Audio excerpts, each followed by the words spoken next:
Hi everyone, my name is Kate Simonds and I'm 17. Upon hearing me say this or seeing the title of this talk, I'm 17, I'm sure you're thinking, since she's on the stage, she must have done something incredible that she can teach me about. Maybe I don't know, what did she do to deserve a TED Talk? Did she accidentally make millions from investing in a successful startup company at age 15? Maybe she cured some disease accidentally while interning in a lab. Or maybe she received a perfect score on her SATs at the age of 7. Did I do any of these things? No. I haven't done any of these things, unfortunately. So here's the reason why I'm talking today. When I took this stage, you all assumed that I'm some child genius or some accredited creator because I'm 17. I must have done something worthy of your attention. Yet, the only qualification to being a TED speaker is to have an idea you think is worth spreading. And that's the problem. Because I'm 17 and I'm on this stage, you're only respecting me because I'm on this stage. Or maybe it's because you like my extremely high heels, but I don't think that that's the reason why I should have your respect. I don't think that I should have to be a high school millionaire or to have cured an epidemic to be worth listening to. I think that any idea should be respected, no matter the age of who it comes from. My voice has been disrespected what seems like hundreds of times. I've been told by adults that I'm not ready to vote, even though I keep up with politics and I'm sure of my beliefs. I've been told to stop fighting for equality because I have a little voice and it won't fix anything. The difference is, no one would say those things to an adult. Any adult that fights for a cause like that would be deemed a courageous and dedicated hero, but because I'm 17, I'm naive and ignorant. And I have years of experience of my voice not mattering and not being respected. I'm even told, according to a Live Science article from 2008, that because I'm a teenager, I can't experience empathy, which defined is the ability to understand and share the feelings of another. Now, without any quantifiable data or scientific evidence, I can prove that article wrong. Here's how. I did it about a minute ago when I understood the assumptions you made when I took this stage. Now it's empathy because I can relate to you. I understand your hesitations to my qualifications because when I was picked for this TED Talk, I wondered the same thing. I'm just a 17-year-old. What do I know? What can I teach you about? But by this time, I hope I've gained your respect. I say gained because unlike the other speakers, I didn't have it initially. There was an inherent paradigm of doubt. And this surrounds all students, excuse me. The reason I'm so passionate about this is because of my work with a local nonprofit organization, which is called One Stone. One Stone is a student-run official 501c3 nonprofit, and after joining as a sophomore in high school, I learned how to create a budget, how to run an interview, how to speak in front of large groups like this one, and most importantly, how to problem solve. Surrounded by high school students, no one ever questioned the validity of my thoughts. And let me tell you, we got stuff done. But things would change the second I'd leave the building. I'd try talking to an adult about something I'd be working on, my research or a project, and they would ask me, "What do you know?" And all teens are asked this. What do you know? How could you know this? You're only a teenager. We are asked this when we talk about politics or education, even with what we want to do with our lives, because we are too young to understand.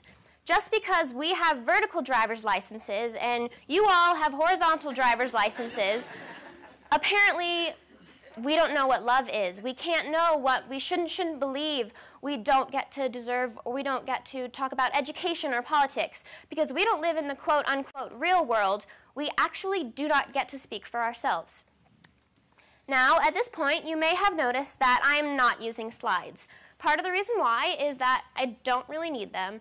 But to be honest with you, the real reason why is that this is a really unique chance for a student like me to have your attention, so I'm going to strategically direct 100% of it to myself.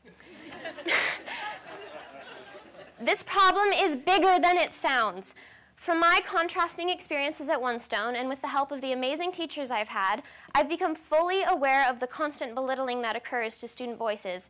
This problem is big.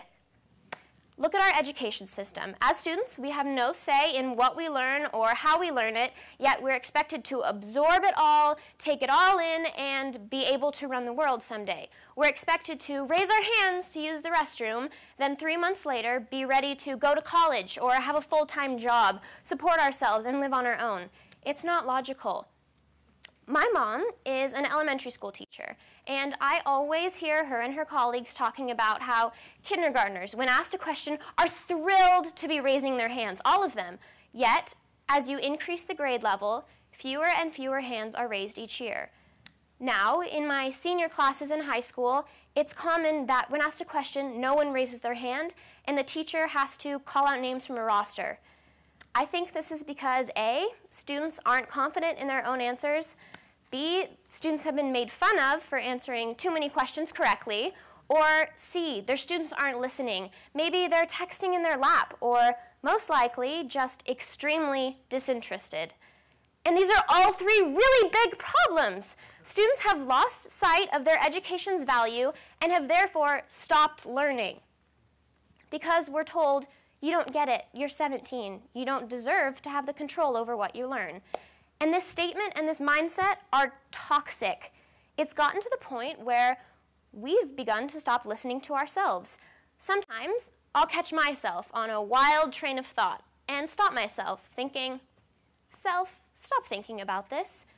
You're only 17. You don't know anything about psychology. What are you doing? Stop. And this is me, someone who totally believes in the validation of everyone's ideas and is doing a TED Talk on the validations of everyone's ideas, is discrediting my own because my thoughts don't come from an adult mind.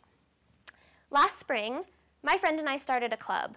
Both of us are very outspoken, and we saw this as an opportunity to make a difference in our school. Now, we anticipated that it might take some work to convince the adults of our mission, but we didn't realize that the real challenge would be convincing our classmates that we could make a change as students. When we tried to stand up for something, they criticized us. They made fun of us for standing up for our beliefs. And that's really, really bad. Students question the validity of their own thoughts because they don't come from adult minds, yet what really separates adults and teenagers intellectually? Is it an age? Do we wake up on our 21st birthdays with everlasting knowledge? Do we turn 18 and suddenly have ideas that are worth listening to? Also, this magical age of adulthood is different in countries all over the world, and it hasn't seemed to work so far, so who's right? Or maybe it's from attaining a level of maturity, which can come at any age. But I know a lot of high schoolers and college students that are more mature than some adults I know. So that's not logical either. So I think that it doesn't come with age or experiential maturity. There is a definite biological difference between the two, but it comes instead with brain conformity. Researchers at Stanford tested this a while back, and they looked at neural signaling differences in the two ages between adolescents and adults to see how brains were networked. They ended up finding out that adult pathways were much more constant, as if mapped, than the younger subjects whose pathways were more scattered or spontaneous or, dare I say, creative. It's no secret that society has a lot of problems that we just can't quite seem to solve, and the adults behind them have conditioned attempts at solving them, which is why we haven't made any progress. In my government class, my teacher has a really sarcastic poster that says, "If you think our problems are bad, just wait until you see our solutions." So maybe this problem is that we're not thinking about these solutions creatively. Teens, all the time, are criticized for having rambunctiously inventive ideas.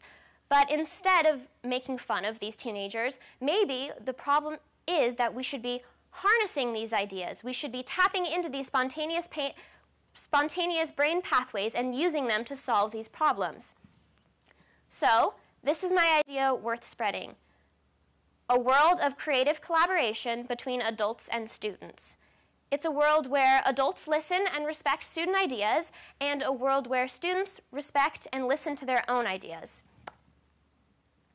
The education system, it will improve dramatically. Students will care about learning because they know that their education matters. In the current status quo, once you're educated past a certain point, you've learned all about failure. We're teaching our students right now to lose belief in possible change or perfection. In other words, we're teaching them to stop thinking outside the box and to accept adequacy. We're teaching them to conform to standards and to lose their creativity. But before this happens, students don't think of logistics or limitations. They're fearless. Think of the kindergartners. If we could harness this excited energy before they lose it and foster it throughout their entire education, think of the creative ideas that could come of it. Possibly, even more so, government could improve. Once students know that their voices matter, they'll feel obligated to participate. They'll feel responsible for where policies are headed. And with improved efficacy comes progress across the board. Now, I'm not suggesting we extend suffrage to 5-year-olds, but I do think that we should encourage our 18-year-olds to vote, not discourage them. That so happens frequently. Ask us about Social Security. Ask us about environmental destruction. Ask us about anything. Let us know that we matter, because we do. It's true that not all of us will understand these policies right away. Just because we're teenagers doesn't mean we don't understand politics, and similarly, just because you're an adult doesn't mean that you do. When you tell us that our votes don't matter, that we're not ready, you lose too. Fewer and fewer people are voting each year. That's a fact. And with a loss of votes, to be dramatic, is a loss of democracy. And if you're not old enough, if you're 17 like me, 16, 15, 13, you still matter too. Even though you can't legally vote and you aren't in college yet, you are still valuable to society. Okay. If anyone has fallen asleep or something, or if you have found me completely disinteresting, wake up and listen to me now. Students, we've been respectfully asking for student voice for years. We've sat on representative seats at board meetings, and we've protested standardized testing, but it hasn't been enough. Look where we are. We need to stop asking, and we need to start demanding. More than student councils and board meetings and clubs and representative seats. We deserve to be trusted with more than setting up our parents' iPads. Our ideas matter. But unfortunately, this will only work if it's a collaboration. So adults, I'm asking you to work with us. Give us your respect. Hold us accountable. I'm not asking for blind faith. I'm asking for you to let us prove it. You hold me accountable for my education. I can hold you accountable too. Environmental destruction, national debt, unjust policies, social inequalities, the list goes on and on. We need to hold each other accountable for any progress to be made, and I promise you it will. I'm 17.